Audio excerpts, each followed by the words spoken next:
नमस्कार दोस्तों, जयंत नेगी मैथमेटिक्स में आप सभी का स्वागत है। दोस्तों पिछली वीडियो में हमने आपको रिलेशन फंक्शन का दोस्तों इंट्रोडक्शन दिया था। उसमें हमने आपको दोस्तों कार्टेशियन प्रोडक्ट के बारे में बताया था और इसके अलावा दोस्तों आपको बताया था कि रिलेशन क्या होता है। रिलेशन दोस्तों क्या होता है, सबसेट होता है कार्टेशियन प्रोडक्ट का। मान लेते हैं आपके पास एक सेट ए है और दूसरा सेट बी है, तो इनका जो कार्टेशियन प्रोडक्ट है दोस्तों उसको ए क्रॉस बी से दिखाया जाता है, जिसमें आप इसको ऑर्डर्ड पेयर से दिखाते हैं ए कॉमा बी, जहाँ पर A is the element of A and B is the element of B. ठीक है। और दोस्तों मैंने आपको बताया था कि जो रिलेशन होता है वो रिलेशन क्या होता है दोस्तों, सबसेट होता है ए क्रॉस बी का। ठीक है। तो ऐसे ही आपको मैंने बताया था कि कितने नंबर ऑफ रिलेशन बन सकते हैं। ठीक है। मान लेते हैं अगर एक सेट में m एलिमेंट है, इसमें अगर n एलिमेंट है, तो इसमें टोटल नंबर ऑफ रिलेशन दोस्तों कितने बन सकते हैं, 2 की पावर mn। ठीक, यानी कि 2 की power number of element in a into number of element in b। ठीक है। तो ये सब चीज़ें दोस्तों आपको पिछली वीडियो में बताई गई थी। आई होप कि आपने वीडियो देखी हो। अगर नहीं देखी तो उसको देख लेना, फिर उसके बाद ही इस वीडियो को देखना, तभी जाके आपको दोस्तों हेल्प मिलेगी। असिस्टेंट स्टैटिस्टिकल ऑफिसर और एलटी मैथ्स की दोस्तों हमने सीरीज चलाई है कंबाइंड, और यहाँ पर आपको दोस्तों हम बिल्कुल सिलेबस के अकॉर्डिंग प्रिपरेशन करवा रहे हैं। तो अगर आपको हमारा काम पसंद आता है तो ज़्यादा से ज़्यादा इस वीडियो को शेयर करें और लाइक भी कर दें, और चैनल पर पहली बार आ रहे हैं तो सब्सक्राइब करना ना भूलें। तो चलिए दोस्तों आज की वीडियो को शुरू करते हैं। आज हम जानेंगे टाइप ऑफ रिलेशन के बारे में। सबसे पहले दोस्तों हम जानेंगे रिलेशन ऑन सेट क्या होता है। Relation on a set, relation on set का मतलब सीधा है, मतलब कि आपके पास दोस्तों अगर ए कोई सेट है दोस्तों, ये नॉन वाइड सेट है। ठीक है। तो रिलेशन इसका इससे इटसेल्फ यानी कि ए क्रॉस है। ठीक है ना, मतलब कि then the relation from A to itself. ठीक है। या हम कह सकते हैं ये इसका क्या होता है, सबसेट होता है, यानी कि ए क्रॉस ए का दोस्तों जो सबसेट होगा उसी को हम क्या बोलेंगे, रिलेशन ऑन अ सेट ए बोलेंगे। ठीक है। अभी तक हम क्या कर रहे थे, हमारे पास एक सेट था और फिर दूसरा सेट था डिफरेंट। तो हम क्या देख रहे थे कि रिलेशन ऑफ अ सेट ए का बी के, यानी कि ए के एलिमेंट का बी के सेट के एलिमेंट से क्या रिलेशन है, यानी कि ए आपके पास सेट है, बी सेट है, तो ए के एलिमेंट का बी के एलिमेंट से क्या रिलेशन है। ठीक है। अब हम क्या चेक करेंगे कि ए के एलिमेंट का अपने ही एलिमेंट से क्या रिलेशन है। ठीक है। तो इसको हम क्या बोलेंगे, रिलेशन ऑन अ सेट ए। तो ठीक है, तो रिलेशन ऑन अ सेट ए को हम किस तरह से दिखाएंगे, आर। जनरली आर क्या होगा दोस्तों, सबसेट होगा ए क्रॉस ए का। ठीक है। तो सिंपल सी बात है कि हमें बी को किससे रिप्लेस कर देना है, ए को ए से रिप्लेस कर देना है, तो ये क्या कहलाएगा, रिलेशन ऑन अ सेट। ठीक है। अब हम बात करेंगे दोस्तों इनवर्स रिलेशन की। इनवर्स रिलेशन की,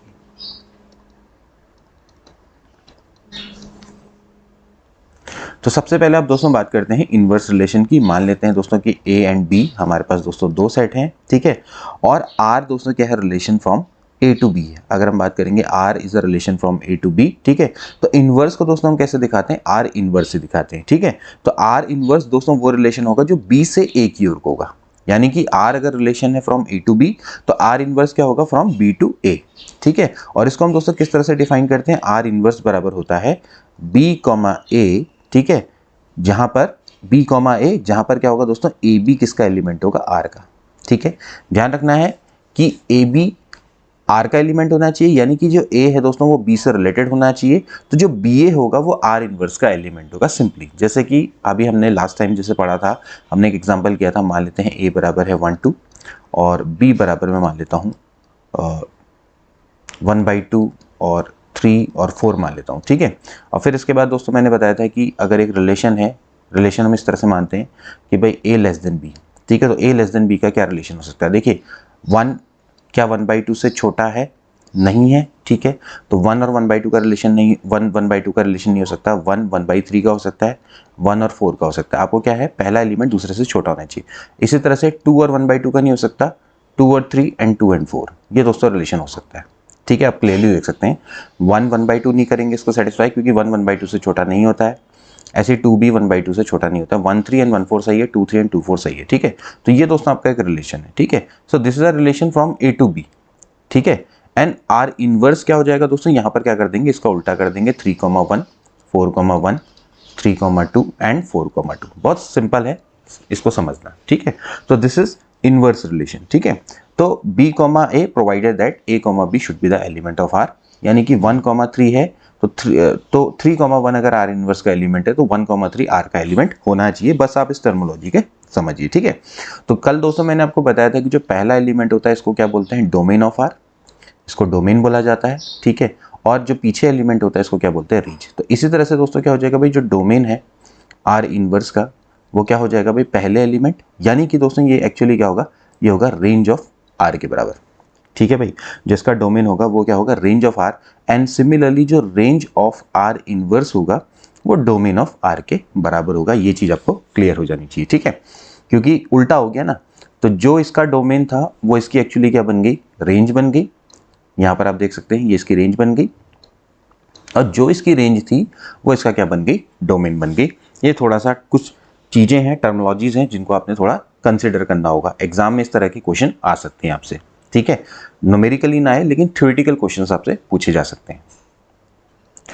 अब दोस्तों हम पढ़ेंगे टाइप ऑफ रिलेशन के बारे में। देखिए सबसे पहला आता है वॉइड रिलेशन। वॉइड रिलेशन, ठीक। अब यहाँ पर दोस्तों हम जो बात करेंगे वो रिलेशन ऑन ए की बात करेंगे। ठीक है, मान लेते हैं हमारे पास एक सेट है। ठीक है, तो ए क्रॉस ए दोस्तों क्या होगा, कार्टेशियन प्रोडक्ट होगा।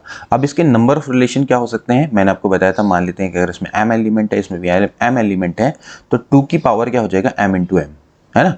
तो इसमें ये हो जाएगा 2 की power m square. And now relation है क्या दोस्तों, relation is nothing but the subset of A cross A, है ना। रिलेशन क्या है दोस्तों, सबसेट है ए क्रॉस ए का। अब दोस्तों रिलेशन अगर आपको पता है कि जो 5 होता है दोस्तों वो भी क्या होता है, इसका सबसेट होगा। भाई रिलेशन इसका सबसेट है तो ए क्रॉस ए का सबसेट क्या हो सकता है, 5 भी होगा। तो दोस्तों जो 5 होता है इसी को क्या बोला जाता है, वॉइड रिलेशन बोला जाता है, या फिर इसको एम्प्टी रिलेशन बोला जाता है। इसका मतलब कि ए और ए में आपस में कोई भी रिलेशन नहीं होगा, ए के एलिमेंट से कोई भी रिलेशन नहीं होगा आपस में, तो इसको क्या बोलेंगे, एम्प्टी रिलेशन बोलेंगे। ठीक है, जैसे कि मान लेते हैं हमारे पास कोई ए मान लेते हैं कोई एलिमेंट है, और 1 2 मान लेते हैं। ठीक है, और इस तरह से मान लेते हैं ए के एलिमेंट है, मान लेते हैं 1 2 3। ठीक है, और मैं कह देता हूँ कि कोई रिलेशन में इस तरह से बनाता हूँ कि ए अपॉन बी बराबर मैं 2 बनाता हूँ, या चलो एक काम कर देता हूँ 4 बनाता हूँ। ठीक है, यानी कि ए बराबर 4b, इस तरह का मैं रिलेशन बनाता हूँ। ठीक है, अब यहाँ पर आप देखिए ए के एलिमेंट क्या है 1 2 3, एंड अगेन ए के एलिमेंट है 1 2 3। ठीक है, तो आपको बताना है कि इनके बीच में क्या है। देखिए 1 1 के बीच में रिलेशन नहीं हो सकता। देखिए रिलेशन क्या होगा, ऐसा होगा, देखिए 1 4, है ना, इस टाइप से, मतलब कि इस तरह से, सॉरी 4 1। ठीक है, मतलब ए की वैल्यू 4 होगी तो बी की वैल्यू 1 होगी, 8 2, इस तरह से रिलेशन हो सकता है। तो आप देखिए 1 1 हो नहीं सकता, 1 2 नहीं हो सकता, 1 3 नहीं हो सकता। ठीक है, क्योंकि भाई सीधी बात है कि इन दोनों का बट्टे करके 4 आना चाहिए। आप समझ लीजिए 1 बाई 1 क्या आना चाहिए, 4। 1 बाई 2 4 नहीं आ रहा है, ऐसे ही आपका 1 बाई 3 भी 4 नहीं आ रहा, ये भी आ रहा है, तो यानी कि कैसा रिलेशन है, एम्प्टी रिलेशन है। ठीक, इस तरह से इसको समझ लिए। तो ये कैसा रिलेशन है, वॉइड रिलेशन है, यानी कि एम्प्टी रिलेशन है। ठीक है, फिर आप इसको नल रिलेशन भी बोल सकते हैं। ठीक है, इसके बाद दोस्तों अगला आता है यूनिवर्सल रिलेशन। Universal relation. अब यूनिवर्सल रिलेशन का मतलब क्या है दोस्तों, कि आपको पता है कि हर सेट अपना सबसेट होता है। तो भाई अगर A cross A is a subset of A cross A, है ना, तो जो ए क्रॉस ए होगा दोस्तों यही आपका क्या अपने आप में भी एक रिलेशन होगा, क्योंकि ये अपना खुद का सबसेट होता है, और हमने रिलेशन को डिफाइन किया है कि वो क्या होता है, ए क्रॉस ए के सबसेट्स होते हैं। ठीक है, तो भाई ए क्रॉस ए अपना खुद का सबसेट होता है, तो यानी कि ये दोस्तों ए क्रॉस ए क्या कहलाएगा, ये यूनिवर्सल दोस्तों रिलेशन कहलाएगा। ठीक है, तो ए क्रॉस ए यानी कि अगर इसके सारे एलिमेंट किसी रिलेशन को सेटिस्फाई करते तो अपने आप ही क्या बन जाएगा, वो यूनिवर्सल रिलेशन बन जाएगा। तो यहाँ पर दोस्तों आपको क्लियर होगा कि हो गया होगा कि भाई यूनिवर्सल रिलेशन क्या होता है और वॉइड रिलेशन क्या होता है। ठीक है, तो यहाँ पर ध्यान रखना दोस्तों, जो ये यूनिवर्सल रिलेशन होता है ये लार्जेस्ट रिलेशन होता है। ठीक है, लार्जेस्ट रिलेशन, जबकि दोस्तों ये वाला क्या होता है, स्मॉलेस्ट रिलेशन होता है। ठीक है, तो वॉइड रिलेशन स्मॉलेस्ट रिलेशन है, जबकि यूनिवर्सल रिलेशन आपका लार्जेस्ट रिलेशन होता है। ठीक है, अब इसके बाद दोस्तों जो नेक्स्ट टाइप आता है उसको बोलते हैं हम identity relation. Identity relation. Identity relation क्या है दोस्तों, मान लेते हैं हमारे पास दोस्तों कोई सेट है। ठीक है, तो रिलेशन इस तरह का, देखिए आई ए बराबर क्या हो जाएगा, ए कॉमा ए।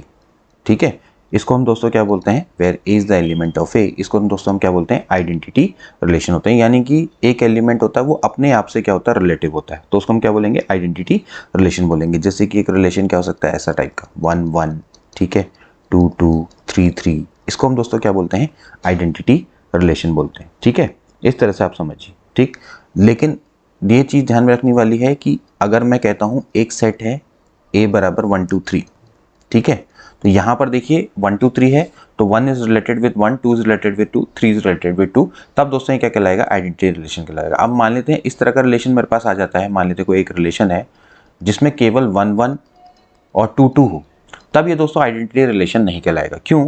क्योंकि 3 का रिलेशन खुद के संग नहीं है, ठीक है भाई, 1 का तो 1 के संग है, 2 का 2 के संग है, लेकिन 3,3 नहीं है, ठीक है। तो ऐसे ही दोस्तों अगर a बराबर मान लेते हैं 1 2 3 4 होता, तो ये भी आइडेंटिटी रिलेशन नहीं होता, ये भी आइडेंटिटी रिलेशन नहीं होता ऑफ कोर्स, ठीक है।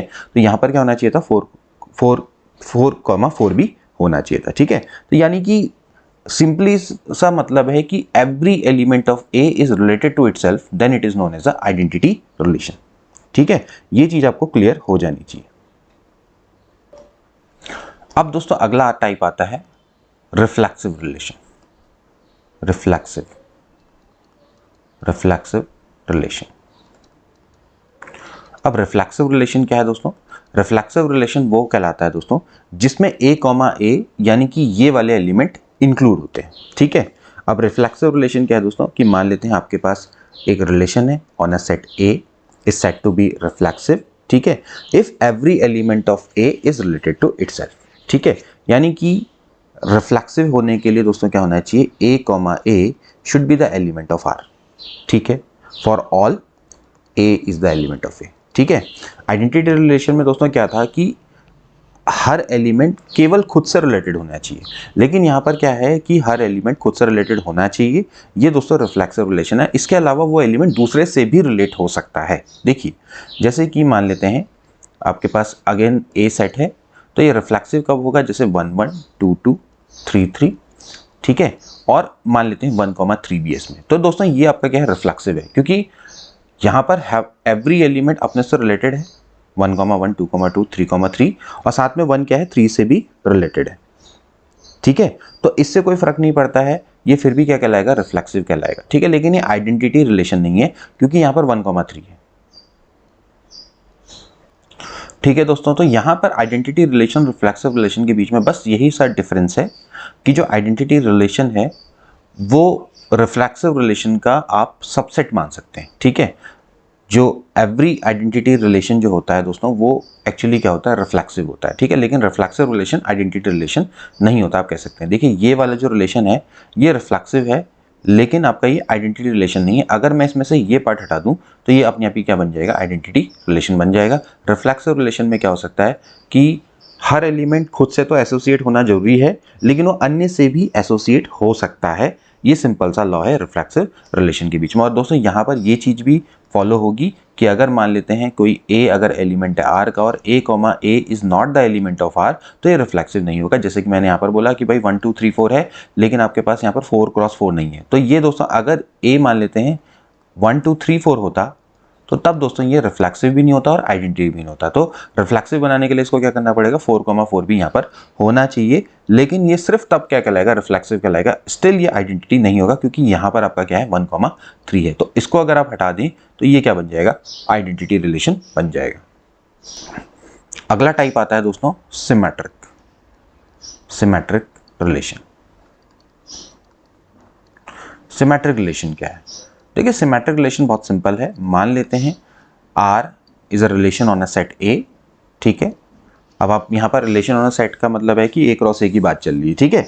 अब दोस्तों यहाँ पर सिमेट्रिक रिलेशन का मतलब सीधा है कि अगर A, B एलिमेंट है R का, तो B, A भी एलिमेंट होना चाहिए R का। यहाँ पर ध्यान रखना कि इससे पहले क्या थी, कंडीशन थी कि भैया वो उस एलिमेंट उसके अंदर होने चाहिए। यहाँ पर क्या है कि ऑलरेडी A, B एलिमेंट है R का, तो B, A भी होना चाहिए। यानी कि अगर 1, 2 एलिमेंट है R का, तो 2, 1 भी एलिमेंट होना चाहिए R का। यानी कि आप इसको ऐसे भी कह सकते हैं, if A is related to B, so B is also related with A। जैसे कि आपको पता है इसी दोस्तों प्रॉपर्टी को क्या बोला जाता है, सिमेट्रिक प्रॉपर्टी बोला जाता है, ठीक है।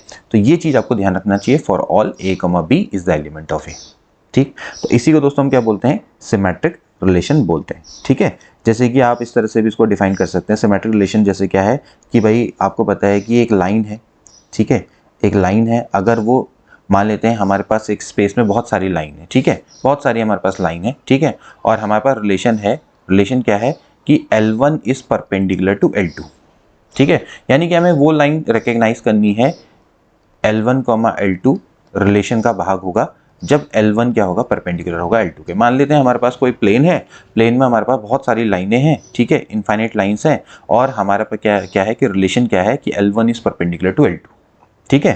तो L1 is perpendicular to L2 होगा तभी दोस्तों आपस में रिलेशन में होंगे, ठीक है, यानी कि इसके एलिमेंट्स होंगे, ठीक।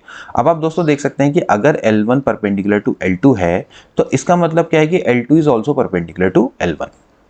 सिंपल है। तो दोस्तों ये जो रिलेशन है क्या है, सिमेट्रिक है भाई। अगर L1 is related to L2 तो L2 is also related to L1, ठीक हो गया। तो ये आपका दोस्तों क्या कहलाता है, सिमेट्रिक रिलेशन कहलाता है। इसको आपने थोड़ा सा ध्यानपूर्वक पढ़ना है, ठीक है।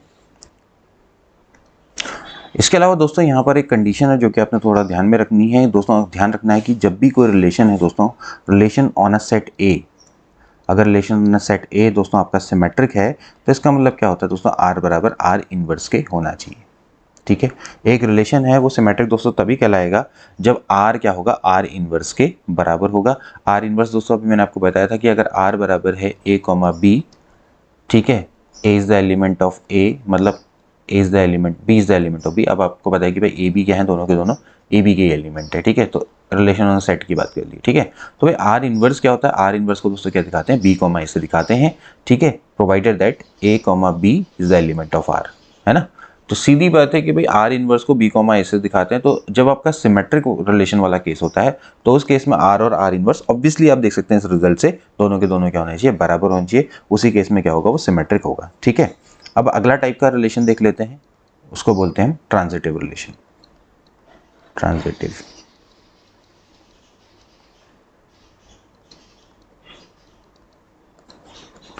ट्रांजिटिव रिलेशन क्या है दोस्तों। ट्रांजिटिव रिलेशन का मतलब सीधा है दोस्तों कि मान लेते हैं ए हमारे पास कोई एक सेट है और मान लेते हैं आर क्या है, रिलेशन ऑन ए, ठीक है। तो ये दोस्तों ट्रांजिटिव रिलेशन तब कहलाएगा, मान लेते हैं a comma B is the element of R and b comma c, ये दोनों के दोनों आपके एलिमेंट हैं आर के, ठीक है। तो अगर a comma B is the element of R and b comma c is the element of R, तो ए कॉमा सी भी एलिमेंट ऑफ आर का होना चाहिए। यानी कि अगर ए का रिलेशन बी के संग है, बी का रिलेशन सी के संग है, तो ए का रिलेशन सी के संग होना चाहिए। इसी को दोस्तों क्या बोलते हैं, ट्रांजिटिविटी प्रॉपर्टी बोलते हैं। यानी कि ए बी सी ये सारे के सारे ए के एलिमेंट होने चाहिए और इनके बीच में ये रिलेशन होना चाहिए, ठीक हो गया दोस्तों। तो इस तरह से दोस्तों इसको क्या बोला जाता है, ट्रांजिटिव रिलेशन। मान लेते हैं जैसे इस तरह का रिलेशन है कि हमारे पास स्पेस में लाइन है कई सारी, या हमारी प्लेन में बहुत सारी लाइन है, ठीक है। और मान लेते हैं रिलेशन क्या है कि L1 is parallel to L2, L1 is parallel to L2, ठीक है। तो अब यहाँ पर आप देख सकते हैं कि अगर मान लेते हैं हमारे पास दो लाइनें आती है, L1 is parallel to L2 and L2 is parallel to L3, ठीक है। एक लाइन दूसरी लाइन के पैरेलल है और जो दूसरी लाइन है वो तीसरी लाइन के पैरेलल है। तो यहाँ से दोस्तों हम कंक्लूजन निकाल सकते हैं कि L1 is also parallel to L3, ठीक है। हेंस दोस्तों जो ये रिलेशन है कि in any space if two lines are parallel, तो ये दोस्तों आपका कैसा रिलेशन है, ट्रांजिटिव रिलेशन है। क्योंकि एक लाइन अगर दूसरे के पैरेलल है और दूसरी तीसरी के है तो पहली वाली क्या होगी, तीसरी के पैरेलल होगी, ठीक है। लेकिन अगर हम बात करें ऊपर वाले रिलेशन की, जैसे कि L1 is perpendicular to L2 and L2 is perpendicular to L3, तो इसका मतलब ये नहीं होता है कि L1 is perpendicular to L3। तो ये दोस्तों ट्रांजिटिव नहीं है, क्योंकि आप देख सकते हैं कि एक लाइन अगर आपकी L1 है वो L2 पर परपेंडिकुलर है और L2 दोस्तों क्या है, L3 पर परपेंडिकुलर है। तो जो दोनों लाइन है L1 और L3 परपेंडिकुलर नहीं ना होके पैरेलल हो जाती हैं, ठीक है। तो इस तरह से ये ट्रांजिटिव रिलेशन नहीं है। अब दोस्तों यहाँ पर से कुछ इंपॉर्टेंट नोट जो कि आप नोट करेंगे, जो कि आपके एग्जाम दृष्टि से इंपॉर्टेंट है। हमेशा दोस्तों ध्यान रखना है कि एक identity relation and universal relation, universal relation दोस्तों ये हमेशा क्या होते हैं, ट्रांजिटिव होते हैं, ट्रांजिटिव होते हैं, ठीक है। यहाँ पर बात चल रही है नॉन वॉइड सेट्स की, ठीक है। तो ये दोस्तों हमेशा क्या होते हैं, ट्रांजिटिव, ट्रांजिटिव, ठीक है। तो एक आइडेंटिटी रिलेशन जैसे कि आपको बताया था मैंने 1,1 2,2 3,3 जैसे मान लेते हैं और ए कोई सेट है आपका 1 2 3, ठीक है। तो यहाँ पर ध्यान रखना कि ये दोस्तों हमेशा क्या होता है, ये आपका क्या होता है, एक ट्रांजिटिव रिलेशन माना जाता है, ठीक है। तो ये हमेशा ट्रांजिटिव होता है। इसी तरह से यूनिवर्सल का मतलब क्या होगा कि 1 2 3 1 2 3, तो अब आप क्या करेंगे 1 1 1 2 1 3, है ना। और इसके बाद क्या हो जाएगा भाई 2 1 2 2 2 3, और ऐसे ही आप क्या करेंगे 3 1 3 2 3 3। ये आप देख सकते हैं दोस्तों ये कैसा रिलेशन है आपका, एक तरह से ये यूनिवर्सल रिलेशन है, ठीक है, क्योंकि ये A क्रॉस A के बराबर है। तो ये भी दोस्तों जो रिलेशन होता है हमेशा क्या होता है, ट्रांजिटिव होता है। अब दोस्तों अगला रिलेशन आता है, उसको बोलते हैं हम anti symmetric relation. Anti symmetric relation.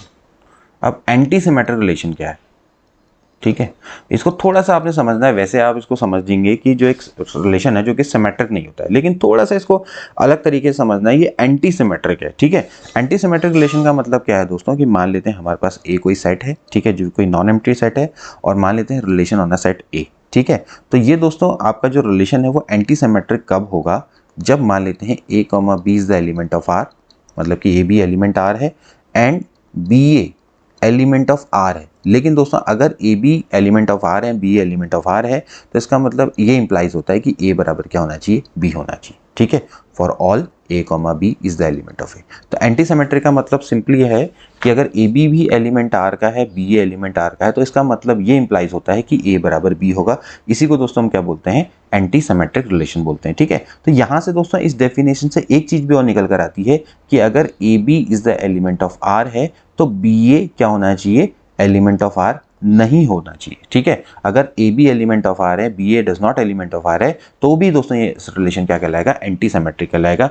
तो यहाँ से बस इसकी डेफिनेशन को थोड़ा सा ब्रॉड वे में समझिए कि अगर A B element of R है, बी एलिमेंट ऑफ आर है, तो देन इसका मतलब है कि ए बी ए बराबर बी है। और यहाँ से एक कंक्लूजन और भी निकलता है कि अगर ए B is the element of R and B A does not the element of R, then still this relation is anti symmetric.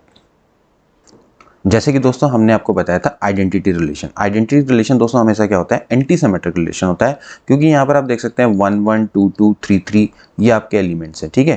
तो क्लियरली है कि दोस्तों ए बी और बी ए दोनों हैं और ए बराबर बी है, इस तरह की कंडीशन को दोनों को ये फॉलो करता है, ठीक है। तो ये दोस्तों कैसा रिलेशन है, एक एंटी सिमेट्रिक रिलेशन है। अब दोस्तों यहाँ पर बात आती है यूनिवर्सल रिलेशन की। देखिए यूनिवर्सल रिलेशन, यूनिवर्सल रिलेशन, ठीक है, मान लेते हैं universal relation on a set ए है, ठीक है।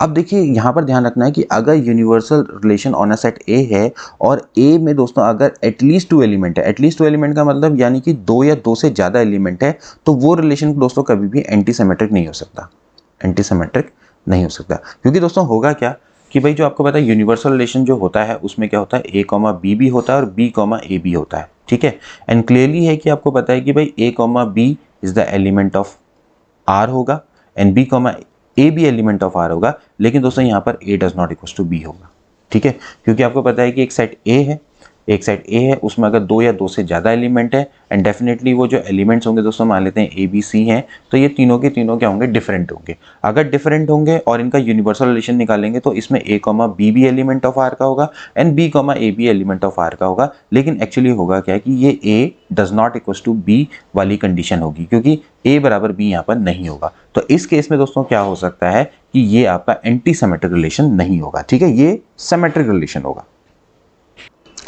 इसके बाद दोस्तों अगला रिलेशन है जो कि फाइनल रिलेशन है, वो है इक्विवेलेंस रिलेशन।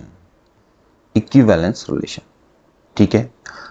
अब रिलेशन है वो इक्विवेलेंस रिलेशन कब कहलाएगा, मान लेते हैं रिलेशन आर है ऑन अ सेट ए, ठीक है। ये दोस्तों इक्विवेलेंस रिलेशन कब कहलाएगा दोस्तों, पहली कंडीशन है, पहले इसको क्या होना चाहिए दोस्तों, रिफ्लेक्सिव होना चाहिए। रिफ्लेक्सिव दोस्तों मैंने आपको बताया था कि यानी कि a comma a should be the element of R, यानी कि अगर a is the element of A है तो ए कॉमा ए भी एलिमेंट होना चाहिए आर का, जो कि मैंने आपको पहले बताया, ठीक है। दूसरा है इट शुड बी सिमेट्रिक। ये दोस्तों आपका क्या होना चाहिए, सिमेट्रिक होना चाहिए। सिमेट्रिक का मतलब है कि if A comma B element है आर का, तो बी कॉमा ए भी दोस्तों क्या होना चाहिए, एलिमेंट होना चाहिए आर का, ठीक है। तो इसको क्या होना चाहिए, सिमेट्रिक होना चाहिए। तीसरा जो कंडीशन है दोस्तों वो है ट्रांजिटिव। ट्रांजिटिव, ठीक है, ट्रांजिटिव। ट्रांजिटिव का मतलब ये है कि अगर a comma B is the element of R है, b comma c is the element of R है, तो ए कॉमा सी भी एलिमेंट होना चाहिए आर का। तो इसका हम क्या बोलते हैं दोस्तों, ट्रांजिटिव बोला जाता है, ठीक है। Provided that A B C all are the element of A, ठीक है, ये सारे के सारे क्या होने चाहिए, एक एलिमेंट, ठीक है।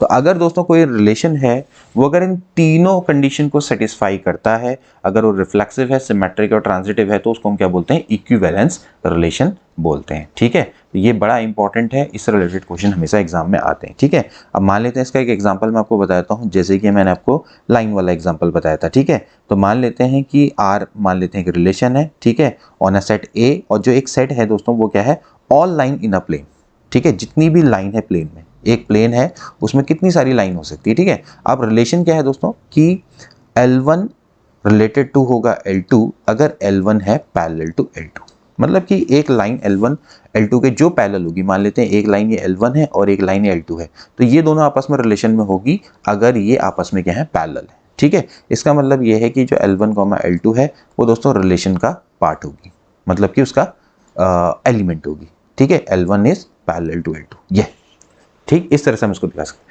अब इस रिलेशन को हमें प्रूफ करना है कि ये आपका क्या है, इक्विवेलेंस रिलेशन है, ठीक है। सबसे पहले देखते हैं रिफ्लेक्सिव। अब रिफ्लेक्सिव में दोस्तों क्या कहता है कि L1, L1, मान लेते हैं एक लाइन L1 है, तो L1, L1 should be the element of R। Is that possible? Yes, क्योंकि हर लाइन अपने क्या होती है, पैरेलल होती है। तो भाई L1 is related to L1, that is true, and where L1 is the element of A। ये A आपका क्या है, प्लेन है, यानी कि इन सारी लाइनों का सेट है, जितनी भी एक प्लेन में लाइन लाई करती है उनका सेट है। तो भाई सीधी बात है कि L1 should be the element of A, ठीक है। तो L1 एलिमेंट है A का, and L1, L1 is the element of R, क्योंकि हर लाइन अपनी क्या होती है, पैरेलल होती है, तो इसलिए ये क्या है दोस्तों, रिफ्लेक्सिव है, ठीक है। इसको थोड़ा छोटा कर देते हैं। अब इसके बाद यहां पर से नेक्स्ट होगा सिमेट्रिक। अब सिमेट्रिक की बात करेंगे दोस्तों, तो यहां पर मान लेते हैं कि L1 is parallel to L2, मान लेते हैं कि एक लाइन है L1 और दूसरी लाइन है L2 के, तो अगर ये एलिमेंट है R का, तो इसका मतलब क्या है कि L2, L1 भी एलिमेंट होना चाहिए R का। तो भाई सीधी बात है कि अगर L1 पैरेलल है L2 के, तो L2 भी क्या होगा, L1 के पैरेलल होगा। तो क्लियरली दोस्तों ये आपका क्या है, सिमेट्रिक है। तीसरा रिलेशन क्या है, ट्रांजिटिव दोस्तों क्या कहता है कि अगर मान लेते हैं L1, L2 is the element of R and L2, L3 is the element of R, जहां पर L1, L2, L3 किसके एलिमेंट है, L1, L2, L3 ये दोस्तों A के एलिमेंट है, ठीक है। तो अगर ये दोनों ऑर्डर्ड पेयर R के एलिमेंट्स हैं, तो L1, L3 भी दोस्तों क्या होना चाहिए, एलिमेंट ऑफ R का होना चाहिए, जो कि बिल्कुल सही है। पहले से हमें पता लगता है कि L1 is parallel to L2, और दूसरे से हमें पता लगता है कि L2 is parallel to L3। तो यहाँ से दोस्तों हम कंक्लूजन निकाल सकते हैं कि L1 is parallel to L3। एक लाइन है L1 और दूसरी लाइन है L2, ये दोनों आपस में पैरेलल है, और L2 पैरेलल है L3 के, इसका मतलब पहली तीसरी के पैरेलल है, ये मैं आपको पहले ही बता चुका हूँ। तो ये तीनों रिलेशन जब ये सेटिस्फाई हो रहे हैं, तो ये जो रिलेशन है दोस्तों क्या कहलाएगा, इक्विवेलेंस रिलेशन कहलाएगा। आई होप दोस्तों आज की वीडियो आपको अच्छी लगी होगी, अगर आपको रिलेशन का एक कॉन्सेप्ट समझ में आ गया होगा। टाइप ऑफ रिलेशन दोस्तों हमने आपको बता दिए हैं। तो दोस्तों मिलते हैं अगली वीडियो में, till then take care and good bye.